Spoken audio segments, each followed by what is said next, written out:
Next టైంలో పూర్తి స్థాయి మద్య నిషేధం చేస్తానికి నందమూరి తారక రావు గారు అటు పూర్తి స్థాయి మద్య నిషేధం అనేది గవర్నమెంట్ తీసుకొచ్చిన మద్యాన్ని గవర్నమెంట్ ఎట్టా డెమాలిష్ చేసిద్ది అనుకుంటారు? సిగరెట్ మద్యం లేకపోతే రాష్ట్రం కాదు దేశం నడవదు, రాష్ట్రం కాదు దేశం నడవదు. సిగరెట్ మద్యం లేకపోతే దేశం అల్లకల్లు అవుతుంది. ఉన్నాయి, ఎన్ని రాష్ట్రాలు ఉన్నాయి? 3 రాష్ట్రాలకి సెంట్రల్ గవర్నమెంట్ పరిధిలోనే ఉన్నాయి కదా, 3 రాష్ట్రాలు సెంట్రల్ గవర్నమెంట్ చూసుకునేది. అది మన సెంట్రల్ గవర్నమెంట్ అసలు మన దేశంలో అసలు అల్లుపెరగని పోరాటం చేస్తుంది. ఒక్కరోజు కూడా సెలవు తీసుకోకుండా పనిచేస్తున్న వ్యక్తులు నా అవగాహన బట్టి నాకు తెలిసి ఇద్దరే అండి. ఒకటి మన ప్రధానమంత్రి గారు నరేంద్ర మోడీ గారు, మన దేశ అభివృద్ధి కానీ ప్రఖ్యాతి కానీ ఇతర దేశాల్లో కానీ మనం ఎంత అభివృద్ధి చెందామో ఎంత స్ట్రాంగ్గా ఉన్నామో చూపించగలిగిన వ్యక్తి నరేంద్ర మోడీ గారు. దాని తర్వాత యోగి ఆదిత్యనాథ్ గారు. వీళ్ళిద్దరూ ఒక్కరోజు కూడా వాళ్ళ పదవి అనుభవిస్తున్న కాలంలో ఒక్కరోజు కూడా సెలవు లేకుండా ప్రజలకి అందుబాటులో ఉండే వ్యక్తులు, దేశం కోసం పనిచేసే వ్యక్తులు వీళ్ళిద్దరేనండి నాకు తెలిసి. ఈక్వేషన్స్ చేంజ్ అవ్వచ్చండి. ఇక్కడ మీకు హైదరాబాద్ న్యూస్ చూసుకుంటే ఏ ఛానల్లో చూసుకున్నా సరే ప్రతిరోజు ఒక యూనివర్సిటీ విద్యార్థి ఒకడు బయటకు వచ్చి నుంచి మాట్లాడతాడండి. మీరు కానీ ఈ రాష్ట్రం కానీ ఏ రాష్ట్రంలోనూ ఎక్కడైనా సరే విద్యార్థి మాట్లాడలేదు, ఏ రాష్ట్రంలో అయినా ఒక విద్యార్థి బయటకు వచ్చి మాట్లాడలేదంటే అది ఆంధ్రప్రదేశ్ రాష్ట్రమే. ఇక్కడ ఓన్లీ 3 కులాలు ఆధిపత్యం వ్యవహరిస్తాయండి, కమ్మ, కాపు, రెడ్డి. ఈ 3 కులాల ఆధిపత్య పోరులో చితికిపోయి నలిగిపోయేది ప్రజలండి. వీళ్ళు వస్తారు, వాళ్ళు వస్తారు. ప్రజలు కూడా ఆఖరణ విషయంలో ఎవరు డబ్బులు ఇస్తే వాళ్ళకి వేసే అలవాటు మార్చుకోవాలి. మీ గురించి ఆలోచించమాకండి, మీ పిల్లల భవిష్యత్తు గురించి ఆలోచించండి. రేపటి రోజున మీ పిల్లల భవిష్యత్తు గురించి ఆలోచించండి. మీ గురించి ఆలోచించి ఈ రోజున 500, 1000, 2000 ఇచ్చి వాళ్ళు తీసుకున్నారు, మనం ఓటేసామనుకుంటే రేపొద్దున మీ ఇంట్లో మీరు కొనే పప్పు దగ్గర నుంచి ఉప్పు దాకా అన్ని ప్రతిదీ రేట్లు పెరుగుకుంటా పోతున్నాయి. అసలు పెట్రోలు, డీజిల్, లారీ వాళ్ళ కష్టాలు ఎన్ని.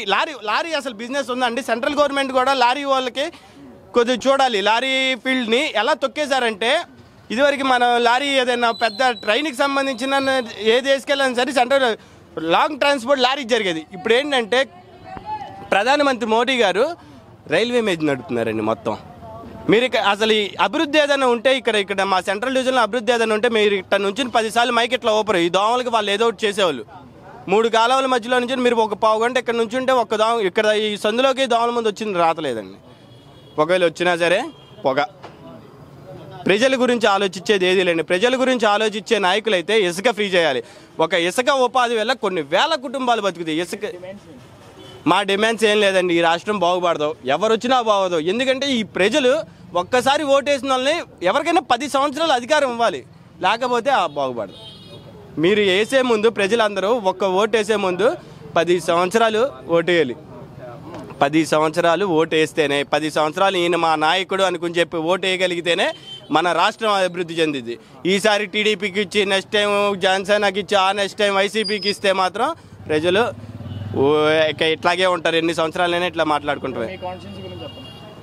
మా కాన్స్టిట్యున్సీ గురించి అంటే మాకు వచ్చేసి 2014 నుంచి 2019 వరకు బోండమ్మ గారు, 2019 నుంచి 23 వరకు మల్లాది విష్ణు గారు ఏదైనా పని చేసి ఏదైనా చేసుంటే మరి జగన్ గారు పిలిచి సీటే ఇచ్చేవాళ్ళు. నువ్వేం చేయలేదు కాబట్టి నువ్వు సైలెంట్గా ఉండని చెప్పి వెల్లంపల్లి శ్రీనివాసరావు గారికి ఇచ్చారు. ఎక్స్ మినిస్టర్ వెల్లంపల్లి శ్రీనివాసరావు గారికి ఇచ్చారు.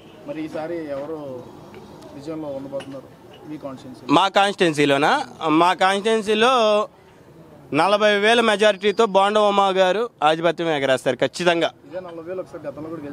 గెలిచారు, ఇదే 40,000తో గెలిచారు. ఈసారి అధికంగా 50,000 మెజారిటీతో మా బోండమ్మ మహేశ్వరరావు గారు గెలుస్తారు. డెవలప్మెంట్ కార్యక్రమాలు అంటే ప్రజలకి అందుబాటులో ఉండే వ్యక్తి బోండమ్మ గారు కాబట్టి నేను అంటున్నాను ఏంటంటే ఆ కాలువల్ని కొన్ని పర్యాటక రంగాలుగా తీర్చిదిద్దితే మనకి ఉపయోగపడినవి 3 కాలువలు. ఆ 3 కాలువలో ఎప్పుడు వాటర్ ఉంచితే ప్రజలకి దోమలు కొట్టకుండా కానీ ఏదైనా దాంట్లో ఇప్పుడు బయట రాష్ట్రాలు బయట స్టేట్స్లో దేశాల్లో చూసుకుంటే ఒక కాలువలు ఉన్నాయనుకో దాంట్లో బోటింగ్ పెట్టి ప్రజలను అట్రాక్టింగ్ చేస్తాం. అక్కడ ఏ కల్యూషన్ ఏది లేకుండా చేస్తున్నారు. అట్లా అయితే మన ఆ ఒక్క స్టెప్ తీసుకుంటే ఇనిషియేటివ్గా మనకి సెంట్రల్ నియోజకవర్గంలో 3 కాలువలు 4 కాలువలు ఉన్నాయి కాబట్టి ఆ ఇనిషియేటివ్గా ఆ స్టెప్ తీసుకుని కాలువలు ఇటు అటు మొత్తం బాగు చేయించి అక్కడ ఏదైనా షాప్స్ టైప్ పెట్టించి బోటింగ్ టైప్ పెట్టిస్తే ప్రజలు నడుస్తూ ఉంటారు. దోమలు కూడా తగ్గి దోమల గురించి ఎందుకు దోమలు కొడటం వల్ల ఎంతో ఇబ్బంది ఉంది. Dengue, malaria. మొన్న ఇక్కడ ఇక్కడ మొన్న మున్సిపాలిటీ కార్మికులు ఆంధ్రప్రదేశ్లో సమ్మె చేశారు కదండి. నాకు తెలిసి ఒక 1000 మందో 2000 మందో మా డివిజన్లోనే ఆ మున్సిపాలిటీ కార్మికుల సమ్మె వల్ల అది కాలుష్యమై వాటర్ ఇక్కడ లోకల్ పీపుల్ ఎక్కువ మినరల్ వాటర్ తాగారండి. ప్రజలు ఎక్కువ మినరల్ వాటర్ తాగారు, మామూలుగా మున్సిపాలిటీ వాటర్ తాగుతారు. ఆ మున్సిపాలిటీ వాటర్లోకి వీళ్ళు క్లీన్ చేయకపోవడం వల్ల ఆ డ్రైనేజ్ వాటర్ కలిసిపోయినాయి. దానివల్ల ఎంతమంది ప్రజలు ఇబ్బంది పడ్డారంటే చంటి పిల్లల దగ్గర నుంచి పెద్ద పిల్లల దాకా. నా ఇంట్లోనే 2 చంటి పిల్లలు ఉంటే నా ఇంట్లో ఒక చంటి పిల్లకి హాస్పిటల్కి 20,000 అయిందండి. ఆ చిన్న ఇది వల్ల హాస్పిటల్కి 20,000 అయింది. ఒక మధ్యతరగతి కుటుంబీకుడు ఒక 20,000 అప్పు చేస్తే అది కడతాకి 22 సంవత్సరాలు అనేది కష్టమండి. ఎందుకంటే ఇప్పుడున్న పరిస్థితులు ఇల్లు గడుస్తాలే ఒక మధ్యతరగతి కుటుంబీకుడికి కష్టం అవుతుంది కాబట్టి కొద్దిగా కష్టతరహంగానే ఉంటుంది. దీన్ని ఇనిషియేటివ్గా తీసుకునే బోండా ఉమామహేశ్వర గారు ఆ 3 కాలాలు మనకు ఉన్నాయి కాబట్టి దాన్ని ఒక పర్యాటక రంగంలాగా బోట్స్ వెళ్తాం రెగ్యులర్గా ఇప్పుడు రెగ్యులర్గా జనాభా అంతా తిరుగుతూ ఉంటుంటే బాగుండిద్ది. దాంట్లో ఎప్పుడు వాటర్ ఉండేటట్టు, మళ్ళీ ఈ వాటరే కొన్ని వేల లక్షల ఎకరాలకి వెళ్ళాలి కాబట్టి ఆ ముందు కొద్దిగా లాక్లు వేసి ఇక్కడంతా వాటర్ స్టేబుల్ చేసి చేస్తే బాగుండేది. ఇక బెజవాడ అంటే మనకు గుర్తొచ్చేది దుర్గమ్మ. అక్కడ మన విజయవాడ సిటీలో పెద్ద పీడబ్ల్యూడి గ్రౌండ్ అని చెప్పి ఒకటి ఉండేదండి. నా చిన్నప్పుడు నేను క్రికెట్ ఆడుకునేవాడిని. దాంట్లో ఇప్పుడు ఒక పెద్ద అంబేద్కర్ విగ్రహం కట్టారు. మంచిది, అంబేద్కర్ విగ్రహం కడితే మంచిది. కానీ మొత్తం స్థలాన్ని దానికే కేటాయించి అంత పెద్ద విగ్రహం కట్టిస్తాం కన్నా సరే అదొకటే కట్టిందండి. ఇంకో కట్టింది ఏంటూ ఏది లేదు.